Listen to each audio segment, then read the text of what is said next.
BD news. नमस्कार, मैं हूं आपके साथ वैशाली वर्मा और आप देख रहे हैं बीडी न्यूज। आइए रुक करते हैं आज की खबरों की ओर। मध्य प्रदेश के मुख्यमंत्री डॉक्टर मोहन यादव ने कहा कि कांग्रेस ने सदैव ही बाबा साहब का अपमान और उनके विचारों के साथ अन्याय किया है। कांग्रेस मूलतः बाबा साहब और उनके विचारों की विरोधी रही है। सर्वविदित है कि पंडित नेहरू स्वयं एक नहीं बल्कि 2 चुनावों में बाबा साहेब अम्बेडकर को हरवाने के लिए जिम्मेदार थे। बाबा साहब के प्रति कांग्रेस का द्वेषपूर्ण रवैया इस बात से भी सिद्ध होता है कि इनके शासनकाल में बाबा साहब को भारत रत्न से सम्मानित नहीं किया गया, जबकि अटल जी के सहयोग से 1990 में बाबा साहब को भारत रत्न से सम्मानित किया गया।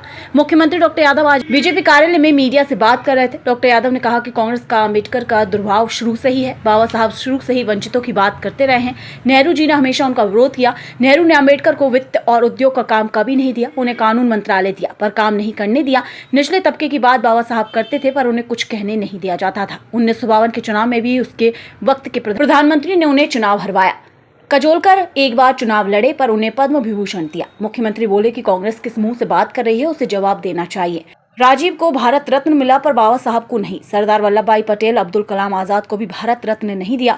अटल ने बाबा साहब अब्दुल कलाम को भारत रत्न दिया। डॉक्टर यादव ने बताया कि अम्बेडकर के 5 स्थानों को पंच तीर्थ बनाने का काम बीजेपी ने किया। कांग्रेस के राष्ट्रीय अध्यक्ष फिर भी महू नहीं गए। कांग्रेस ने अम्बेडकर को कभी सम्मान नहीं दिया। वहीं मोहन यादव बोले कि गृह मंत्री और पीएम की श्रद्धा है। अम्बेडकर पर बीजेपी ने हमेशा जनता का विश्वास हासिल किया। सीएम ने कहा कि हमारी तीर्थ दर्शन यात्रा में बाबा साहब के स्थानों को भी शामिल करेंगे। उन्होंने कहा कि कांग्रेस अच्छा कोई जादूगर नहीं है। तो आज की प्रेस वार्ता में आप सबका स्वागत है। आज की प्रेस वार्ता कांग्रेस और कांग्रेस के अतीत के डॉक्टर भीमराव अम्बेडकर भारत रत्न जी के प्रति जो उनका अपना प्रारंभिक काल से उनके समय से जो अम्बेडकर जी के प्रति जो भाव था, उस भाव को लेकर के ही मैं विस्तार से बात करना चाहूंगा। हमारे लिए अत्यंत दुख के साथ कहना पड़ रहा है कि बाबा साहब अम्बेडकर सदैव वंचित वर्ग, शोषित वर्ग, पीड़ित वर्ग की बात करते रहे और जिस विषय को लेकर वो बात करते थे, इसी बात का शुरू से प्रारंभ में प्रथम प्रधानमंत्री पंडित जवाहरलाल नेहरू जी ने सदैव उनके इस बात का विरोध किया, उनके साथ व्यवहार भी गलत किया। हम सब उनके इस अतीत के घटनाक्रम को जाने तो कांग्रेस हमेशा 2 मुहा रोल अदा करती है। आज वोट की खातिर अम्बेडकर जी की बात कर रही है, लेकिन अम्बेडकर जी के प्रति कांग्रेस ने क्या क्या किया, कुछ बानगी बताना चाहूंगा। जवाहरलाल नेहरू जी ने उनको जो स्वयं अम्बेडकर जी ने इस बात को कोट भी किया है कि मैं मूल रूप से वित्त का और उद्योग के बारे में जानकार था, लेकिन उनको न तो उद्योग का काम दिया न वित्त का काम दिया। इससे आगे बढ़कर अम्बेडकर जी जब भी अपने विषय को लेकर जाते थे, यहाँ तक कि उनको किसी संसदीय कमेटी का भी सदस्य नहीं बनाया गया। उन्हें कानून मंत्रालय तो दिया है, लेकिन उसमें भी ईमानदारी से काम नहीं करने दिया। हिंदू कोड बिल जब भी उनने बात करने की बात कही तो उनके स्वयं के शब्दों में जो उनने लिख करके भी दिया है, उन्हें अपने कहा कि उसमें केवल धर्म विशेष के मुस्लिम बंधुओं की बात करते थे, हिंदुओं की, एससी की, एसटी की, जो वो विस्तार से उनके हक की बात करना चाहते थे, कांग्रेस ने उसको तवज्जो नहीं दी। जो उन्होंने अपनी पुस्तक में भी कोट किया है कि ये केवल एक ही वर्ग को संतुष्टि करने से बात नहीं बनेगी। इसी प्रकार से धारा 370, पाकिस्तान का बनना, इन सारी बातों को बाबा साहब ने पसंद नहीं किया था, लेकिन हम सब जानते हैं कि यह किसकी इच्छा से हुआ है और यही स्थिति बनी कि जो वो चुनाव लड़े 52 में, उस 52 के चुनाव में भी कांग्रेस के तत्कालीन प्रधानमंत्री ने खुलकर के विरोध करके उनको चुनाव हराने का प्रयास किया। उनकी देहावसान हुआ 50 के दशक में, 60 के दशक में, और 40 साल सरदार वल्लभ भाई पटेल को भी भारत रत्न देने में कांग्रेस के एक परिवार के बाहर की ताकत के भरोसे लगा है।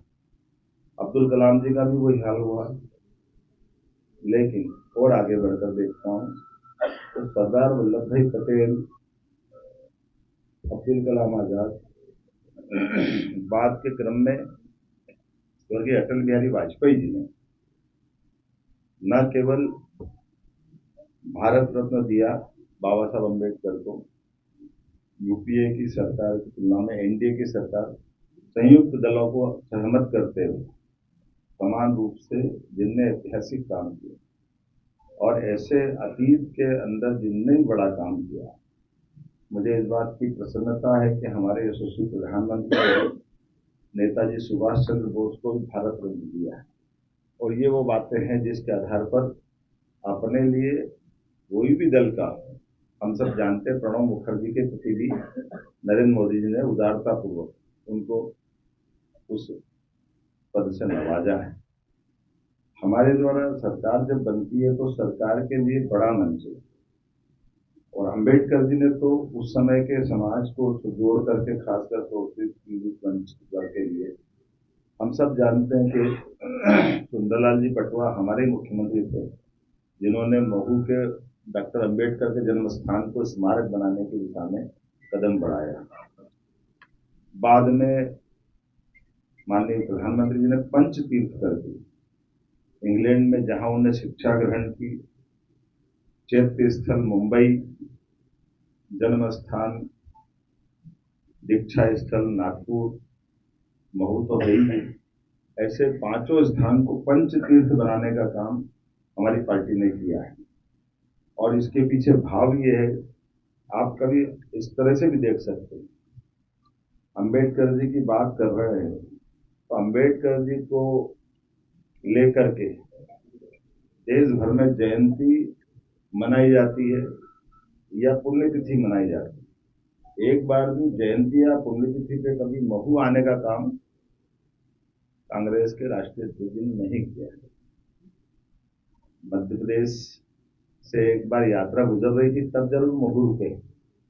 अगर आप उनके तीर्थ पे जाने के भाव नहीं रखते तो आपकी श्रद्धा कैसी है? इसीलिए मेरा इतना ही निवेदन है, उससे आगे बढ़कर भी जब भी सरकारें रही तो इनके परिवारों के नाम पर योजनाएं बनाई, स्मारक बनाए, भवन बनाई, जाने क्या क्या बनाए, लेकिन कोई एक भी स्कीम या एक भी स्मारक कांग्रेस के द्वारा अम्बेडकर जी से कहीं उनको कोई सम्मान देने का काम नहीं किया।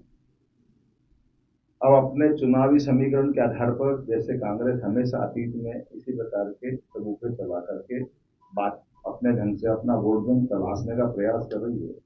देश की जनता समझदार है, देश की जनता को बेवकूफ नहीं बनाया जा सकता।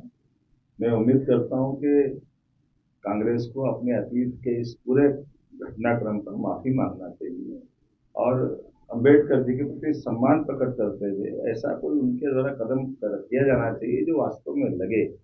केवल वोट की खातिर आप किसी को कैसे भी करके विषय पलटने जाओगे, ये बात गले नहीं उतरेगी।